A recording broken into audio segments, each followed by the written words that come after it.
De la BD Made in Bourgogne maintenant. L'illustrateur dijonnais Jean-Louis Thouars publie des albums depuis une vingtaine d'années.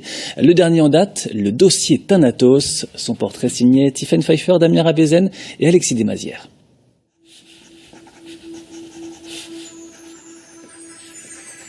J'aime bien quand les personnages ont une forme de stigmate. Ça donne beaucoup de force. Ça sous-entend une histoire qui n'est pas forcément racontée dans le récit. Millicent Kirkham est une de ces héroïnes que Jean-Louis Thouars affectionne.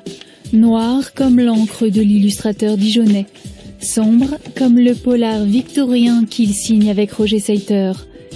Une BD qui suit le jeune Conan Doyle dans Édimbourg, le dossier Thanatos.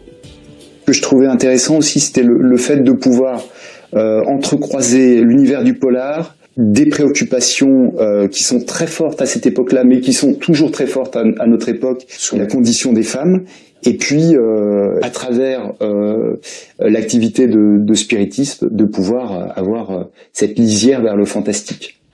L'impalpable et le surnaturel irriguent toute l'œuvre de Jean-Louis.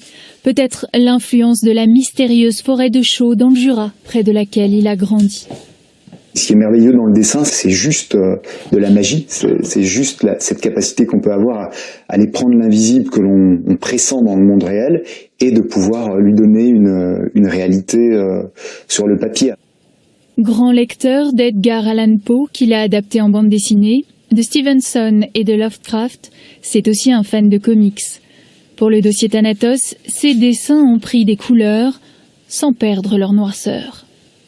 Je trouvais intéressant de créer des ambiances différentes d'une case à l'autre, parce que ça permet au lecteur, je pense, de s'immerger d'autant mieux dans l'histoire, et puis d'amener des textures qui, à mon avis, ajoutent au récit.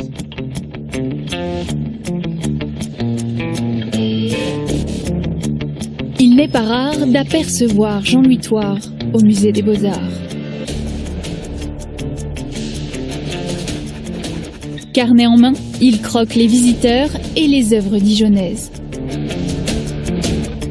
C'est toujours un plaisir de côtoyer ces œuvres qui ont traversé des siècles et qui sont également le travail d'autres dessinateurs.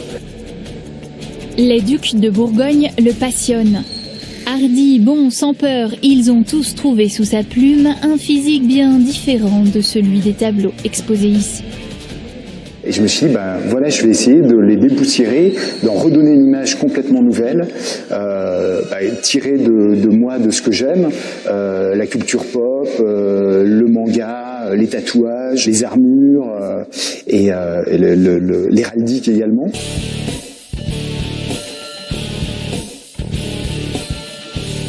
L'heure des lecteurs a sonné pour le dossier Thanatos.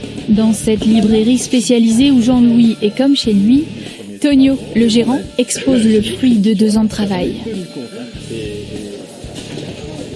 Puis j'aime beaucoup à chaque fois les passages, tes notes de couleurs. En fait, tu as toujours une gamme de couleurs un peu ocre, après tu vas passer sur du vert, après sur du rose. C'est quelqu'un qui apporte beaucoup de matière. Il pourrait même faire des BD en faisant du collage, de la peinture, de la photo et à mélanger tout ça. Il y a un auteur américain qui s'appelle Dave McKean qui s'amuse beaucoup à faire ça et j'aime beaucoup cette ambiance.